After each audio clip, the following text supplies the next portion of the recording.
Hai, Assalamualaikum. Nama saya Dashri bin Muhammad Ridwan. Nombor metrik 198-564. So, next.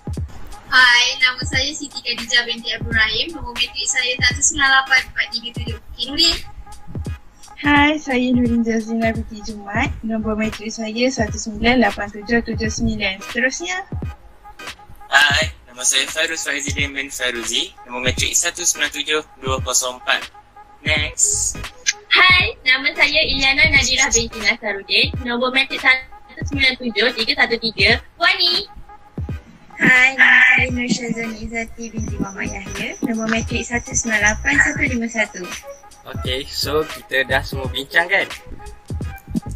So, nak tunjukkan doktor bahawa kita buat case study pasal The Broken Promise of Agroforestry, a case study of Impro Fallow in Zambia.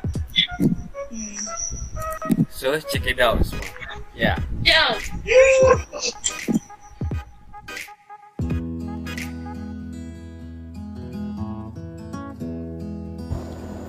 Antara kebaikan perhutanan tani ialah penghasilan produk tani yang pelbagai dan penambahan sumber pendapatan. Menurut artikel yang diterbitkan oleh Sanchez pada tahun 1999, The Promise of Agroforestry telah dibuktikan dengan pembaikan kesuburan tanah di selatan dan timur Afrika serta taman hutan di Asia Tenggara.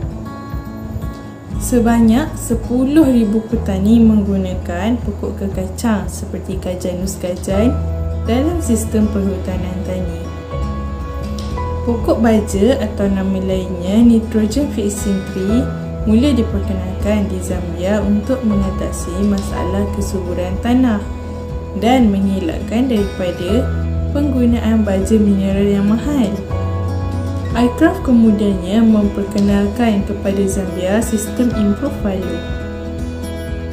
Impro Fallow merupakan satu sistem sequential agroforestry di mana pokok baja ditanam pada satu atau beberapa musim bergantung kepada cara, lokasi, spesies dan tanaman. Pokok baja membaiki nitrogen dengan cara berikut. Pertama, nitrogen daripada udara melalui rhizobia di nodul akar digabungkan bersama nitrogen daripada tanah. Nitrogen yang telah bergabung akan berkumpul di dalam biojisim pokok. Biojisim pokok akan ditambah semula ke dalam tanah apabila pokok ditebang. Sistem pokok baja membantu kepada peningkatan penyuburan tanah yang mendorong kepada peningkatan hasil produk tani dan menjamin sekuriti makanan. Pokok baja turut membantu mengawal serangga perosak dan rumpai, kitaran nutrien dan air, meningkatkan carbon sequestration dan menjadi potensi pendapatan dari hasil jualan kayu selepas penebangan.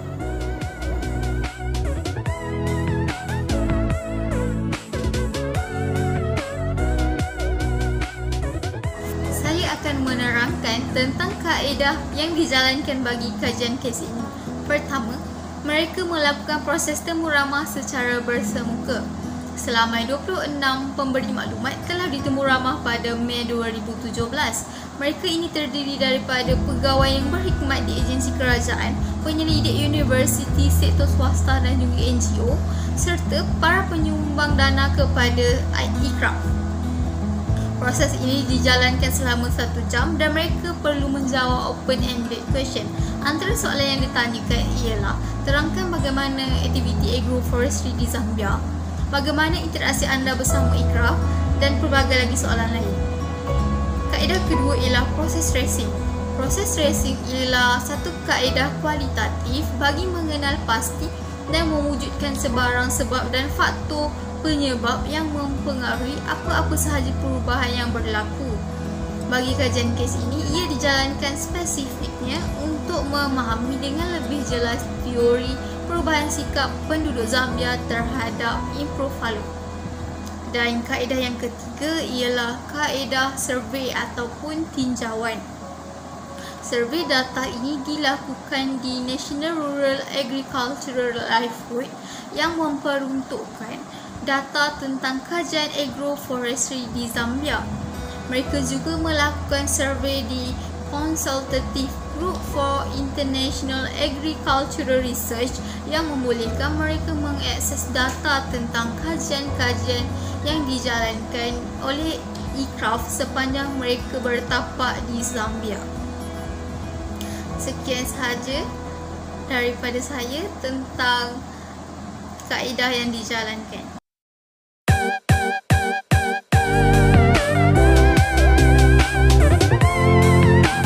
Selesai dengan kaedah, mari kita lihat pula tentang hasil kajian kes ini. Untuk hasil kajian kita ada 3 komponen ataupun kategori, iaitu yang pertama adalah dari sudut sains, yang kedua adalah dari aspek penerimaan, dan yang ketiga adalah tentang status terkini. Dari sudut sains ni, ICRAF telah mewujudkan stesen kajian yang berfungsi untuk menilai pemilihan spesies, pengeluaran dan juga penyerapan biojisim dalam tanah melalui kaedah improve follow. Tetapi terdapat masalah yang dihadapi oleh ICRAF, di mana masalah utamanya adalah ICRAF tak tahu cara untuk memastikan para petani ini sedar akan kewujudan kaedah tersebut. Jadi ICRAF bekerjasama antara kongsi dan mewujudkan satu pasukan ataupun tim yang dikhususkan untuk mempromosikan kaedah improve follow ni sehinggalah ke selatan Afrika, termasuklah Zambia. Seterusnya adalah dari aspek penerimaan. Dengan sokongan ICRAF, kaedah improve follow ini telah diperkenalkan secara besar-besaran melalui beberapa projek seperti Swedish International Development Agency dalam Zambia Agroforestry Project. Yang kedua adalah Canadian International Development Agency dalam Zambezi Basin Agroforestry Project, dan yang ketiga adalah USAID Target Project. Selain itu, terdapat juga beberapa organisasi yang melibatkan diri dalam mempromosikan kaedah ini seperti World Vision, Plan International dan KEPA, iaitu sebuah organisasi yang berpangkalan di Finland. Penyebaran kaedah ini telah dilakukan dalam pelbagai cara melalui latihan kepada pegawai lanjutan, latihan kepada para petani, latihan kepada badan bukan kerajaan, dan terakhir adalah lawatan ke ladang bagi tujuan penyelidikan.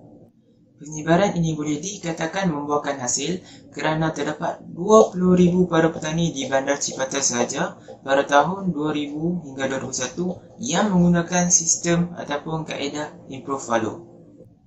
ICRAF juga telah menganggarkan selama 30,000 orang yang melakukan kaedah ini pada tahun 2003 hasil kajian daripada rakan kongsi mereka.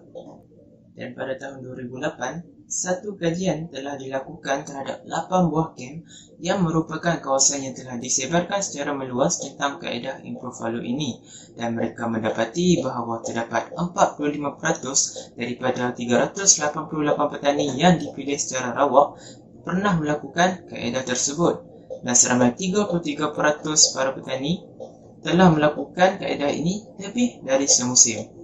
Secara ringkas, sistem ini dilakukan bukan hanya kerana usaha mempromosikannya sebelum ini, tetapi ianya juga kerana ia mendatangkan kelebihan terhadap agrikultur seperti meningkatkan hasil tanaman, menghasilkan sistem penyerapan air yang baik, dan juga dari segi kebajikan para petani.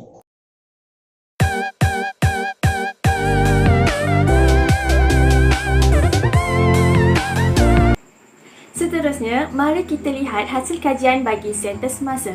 Pada tahun 2005, ICRAF mula mengurangkan stafnya di Zambia, dan pada tahun 2006, kerajaan mula mengambil alih stesen penyelidikan ICRAF. Hal ini memberi kesan yang besar kepada aktiviti perhutanan tani di Zambia dan menyebabkan sistem FALO ini sukar ditemui di Zambia pada masa kini. Pegawai tengah operasi ini juga mula fokus dalam bidang teknologi pertanian selain sistem FALO, yang menyebabkan usaha ICRAF selama 2 dekad hilang begitu sahaja. Pada tahun 2015, mengikut data, hanya 5% penduduk Zambia yang masih mengamalkan sistem perhutanan tani ini. Namun daripada 7,789 petani yang ditinjau, 22% daripadanya mempunyai pokok dan pokok renyet di ladang mereka namun tidak mengamalkan sistem perhutanan tani ini secara spesifik. Faidabia albida antara spesies pokok fallow yang tidak dipromosikan oleh aircraft kerana merupakan pokok legasi yang ditinggalkan oleh petani, namun kini mula dipromosikan oleh badan bukan kerajaan dan organisasi lain sebagai sebahagian daripada pertanian konservasi.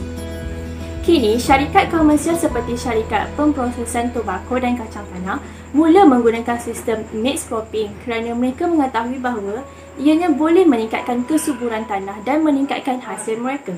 Akhir sekali, semua institusi yang dihubungi untuk kajian kes ini mengakui bahawa kajian ikraf ini memainkan peranan yang penting dalam memberi penyelidikan asas kepada perhutanan tani di negara itu.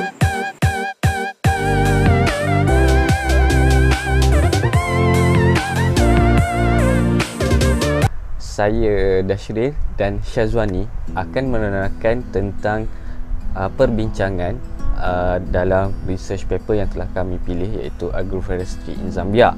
iCraft telah pun berakhir di Zambia kerana faktor pertama ialah kekurangan dana dan kedua ialah kekurangan kerjasama, kurang kerjasama daripada kerajaan Zambia sendiri.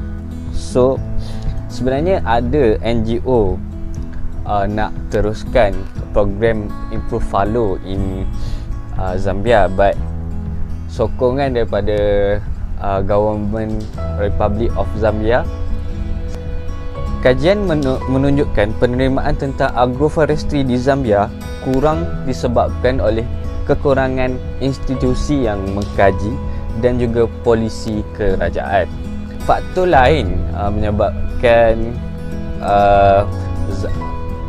Improve Fallow di Zambia ini terkubur disebabkan government Zambia telah memperkenalkan program fertilizer support program, which is dia telah meningkatkan untuk researcher tentang fertilizer, menyebabkan Improve Fallow which is NFT punya pokok, menyebabkan dia di-replace oleh fertilizer yang dibuat oleh manusia, so bukan organik. Dan sebenarnya Improve Fallow ni tahun yang dia mendapat sambutan ialah sekitar tahun 1990 sehingga 2000, which is about 10 years. Dan selepas tahun 2000 dia telah menurun dan diambil alih oleh penanaman secara conservation agriculture. So itu sahaja daripada saya. So akan disambut oleh Syazwani.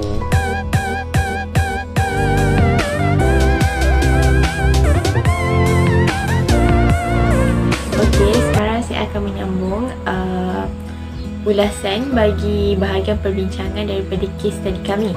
Okey, apa yang berlaku di Zambia menerusi projek pipeline ataupun menganggap para petani dapat menerima aktiviti scaling up. Aktiviti scaling up ni merujuk kepada campur tangan penggunaan Improve Fallow, di mana dalam aktiviti ini para petani akan dibekalkan dengan biji benih dan tunjuk ajar. Namun begitu, banyak sangat cabaran yang dihadapi dalam mengekalkan sistem Improve Fallow di Zambia, dan punca utama kepada cabaran ini sememangnya datang sendiri daripada petani itu. Bukanlah disebabkan kerana ikraf tidak mempromosikan teknologi ataupun kesalahan daripada sistem Improve Fallow itu sendiri. Oleh itu, berdasarkan kaji selidik sains sosial yang dijalankan, telah mendapati bahawa keperluan petani di Zambia dan isi rumah mereka adalah lebih luas dan tidaklah hanya semata-mata untuk menambahkan nutrien kepada tanah. Itu penanaman pokok pengikat nitrogen ataupun kita kenali sebagai Nitrogen Fixation Tree NFT hanyalah sesuai diaplikasikan bagi sesetengah petani di Zambia, dan pengenalan kepada petani mengenai NFT dan sistem improve value ni sepatutnya dijalankan dengan lebih jelas dan detail supaya mereka faham akan konsep sebenar kenapa kita perlu buat improve value. Yang diperhatikan di Zambia bahawa ramai petani menanam improve value. Ini kerana pada waktu itu sistem improve value ni merupakan satu sistem yang sangat popular dan mendapat dana ataupun sokongan daripada IKRAF. Jadi kebanyakan petani di Zambia menanam spesies improve value hanyalah kerana untuk mendapatkan keuntungan. Tetapi mereka tidak memahami konsep kenapa improve value ni diamalkan. Para petani kebanyakannya juga tidak sabar dan mereka hanya ingin mendapatkan pulangan yang cepat. Mereka seakan lupa akan kepentingan baja kepada tanah daripada penanaman NFT.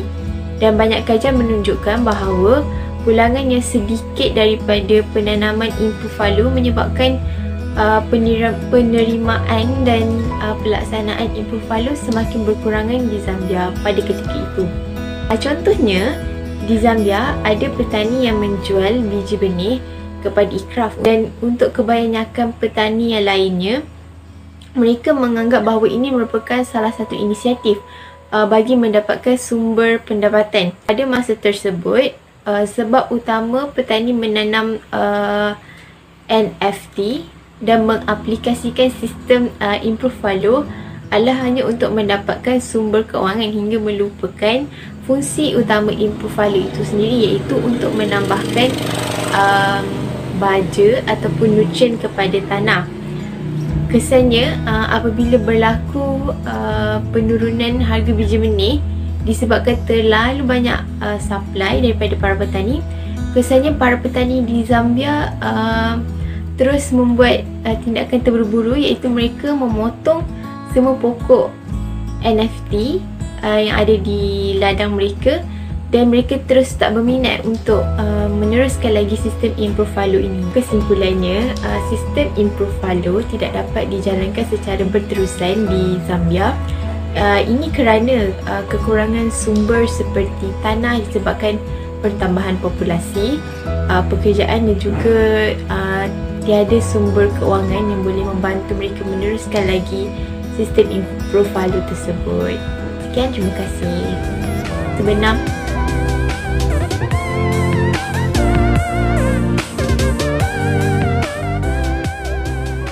Kesimpulan daripada kajian kes ini menunjukkan bahawa dasar kerajaan Zambia terhadap perhutanan tani adalah bersifat mengambil kesempatan dan dikawal oleh permintaan berdema yang hanya fokus pada projek jangka masa pendek dan tidak sesuai dengan objektif petani.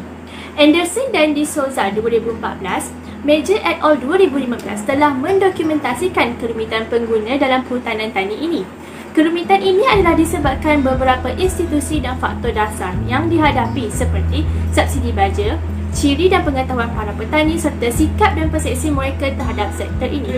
Akhir sekali, Van Ginkel et al. 2013 telah mempromosikan pendekatan sistem integrated ke arah agroekosistem yang fokus dalam mencipta persekitaran yang bagus untuk anak angkat para petani. Kajian holistik dalam pembangunan juga dilakukan bagi memastikan petani dan institusi pemegang saham tidak ditinggalkan kosong apabila kerajaan dan badan bukan kerajaan mula berubah fokus ke dalam bidang lain. Sekian, terima kasih.